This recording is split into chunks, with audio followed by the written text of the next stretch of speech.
So now that we have confirmation that Vegito is coming back for Dragon Ball Super, the one thing I've been getting hit up with on Twitter and on Instagram and Facebook, all over social media constantly and in the comments, has been Vegito versus Beerus. Everyone's been talking about this. People have been asking, will it happen? People have been asking, if it does happen, can Vegito finally beat Beerus? Well, I don't know for sure if Vegito versus Beerus is going to happen. Not enough evidence yet. But the question of Super Saiyan Blue Vegito beating Beerus is very intriguing, and on this video I want to go ahead and cover that. Now obviously I'm looking for other people's opinions on this as well, but before you leave your comments, I want to just ask you to please watch the video and watch all the points that I make, and then let me know in the comments if you agree or if you don't agree. It's okay if you disagree, but I am curious in getting the entire community's opinions on this. But like I said, first check out the points I make. Let's go ahead and start this thing.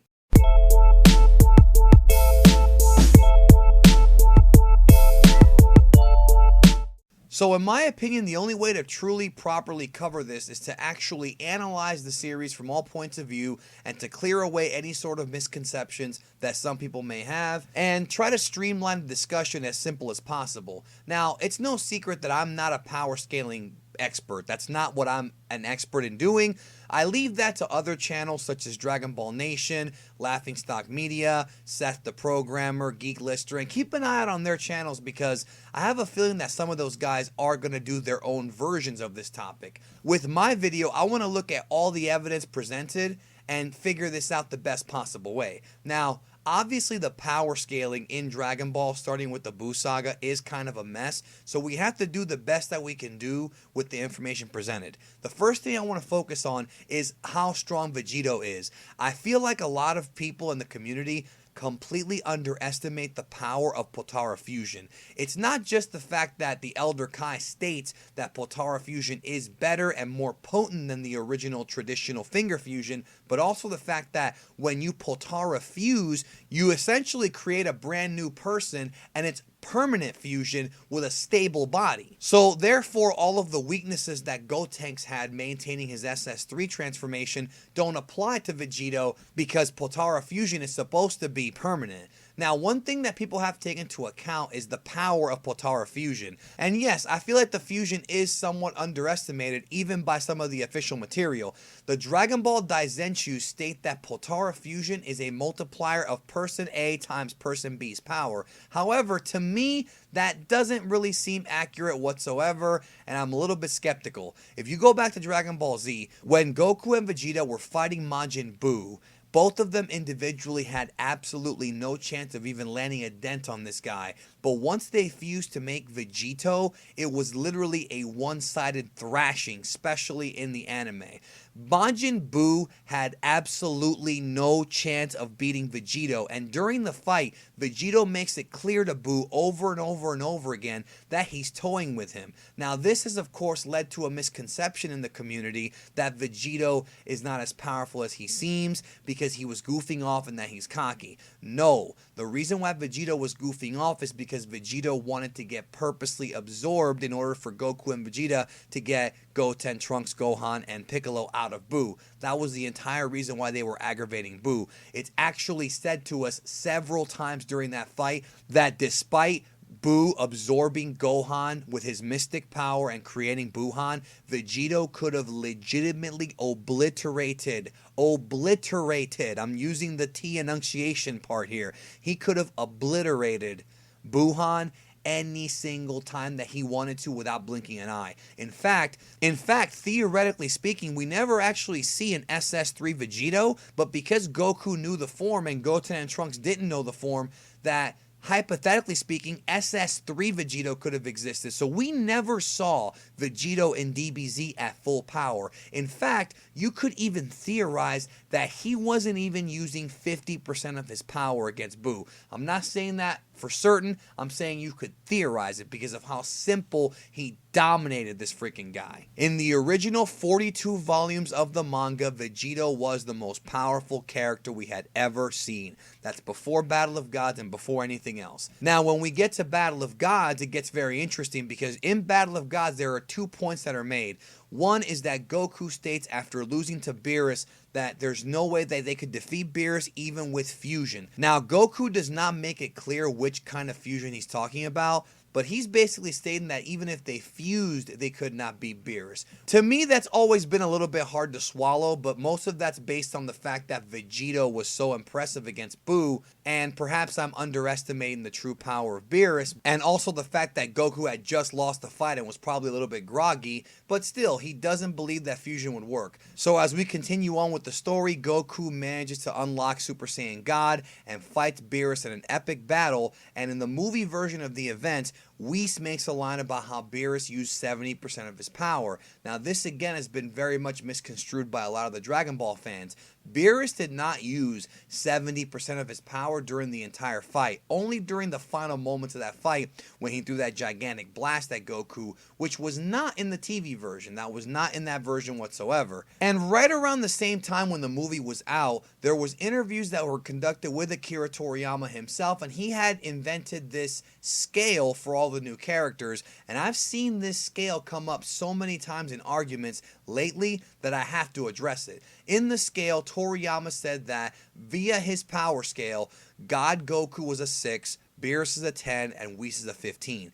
One must remember that Toriyama said this during the Battle of Gods movie era, which was 2.5 years ago, and at that time, there were no plans at all to continue the series. So when Resurrection F was announced and came out, we then discovered that there were higher levels of power that Goku could attain as Goku and Vegeta unlocked Super Saiyan God Super Saiyan, later called Super Saiyan Blue, and we saw Golden Frieza. Now, in that film, Golden Frieza, power-wise, was stronger than SS Blue, but his stamina is what cost him that fight. That was stated in both the movie and in the adaptation in Dragon Ball Super, that Frieza's big problem was his stamina.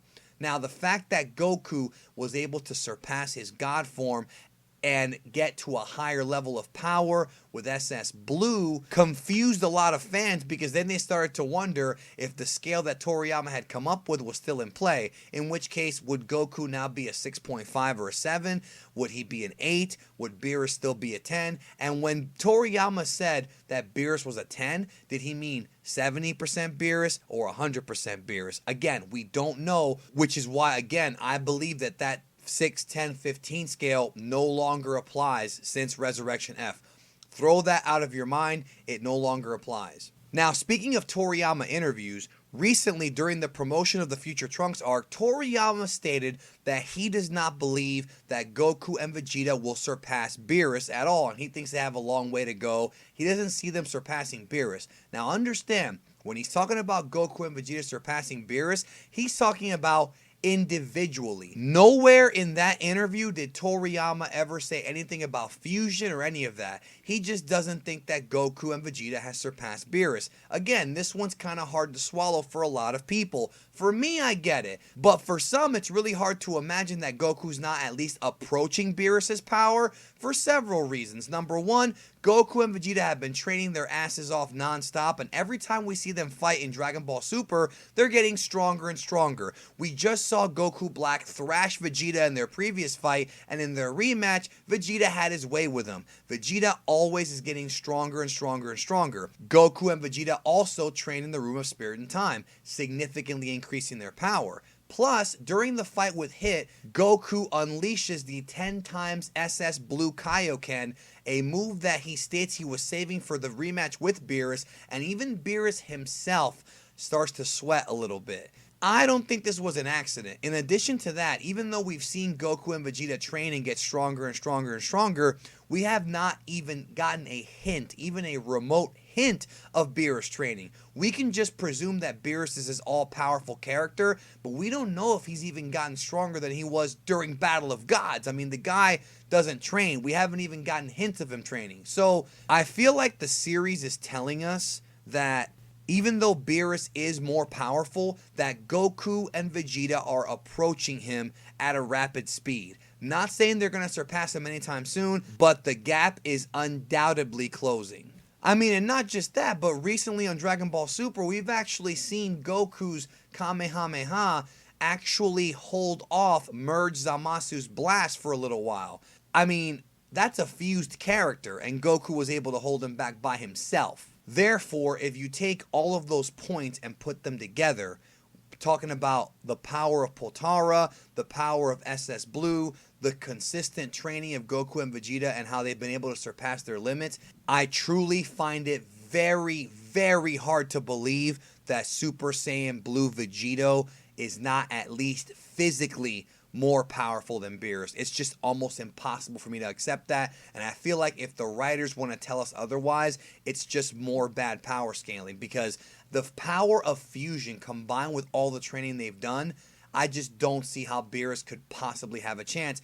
But we're talking about pure power. There are other factors here. Number one, we know that Vegito has a weakness. This is, of course, based on spoilers that have come out, but we don't know exactly what that weakness is. And even if we do find out, does that really mean that Beerus would find out if they were to ever fight? Number two, one thing that also has to be taken into account is that fights aren't just about power. Not only does Beerus have numerous Hapkido techniques and pressure point knowledge that he could apply in the fight, but also we don't even know the true extent of the God of Destruction power. We've seen Beerus not only deflect ki and neutralize ki, we've seen him legitimately wipe away planets with one finger. So even though I think that Vegito's probably capable of doing these same feats, we don't know what kind of powers the God of Destruction has and abilities that Vegito's never seen before, because we've never seen Beerus that has full potential. And to be honest, we've never even seen Vegito at his full potential. So with all that being said, even though I'm not a power scaling pro, when you do power scale the simplest way with the simplest, most definitive logic, it's just impossible to think otherwise. I will be revisiting this topic in a few days, probably with a community response video, talking to all you guys over on the Facebook, which is facebook.com/geekdom101. Keep an eye out on my Facebook, because I'll be dropping a status update about it very soon, and I will follow up and kind of give more thoughts on this in the future. That's all I got for you today. Let me know, do you think that Vegito, with the information that I've provided in this video and what we know so far, can SS Blue Vegito beat Beerus? Thank you for watching. Talk to y'all later.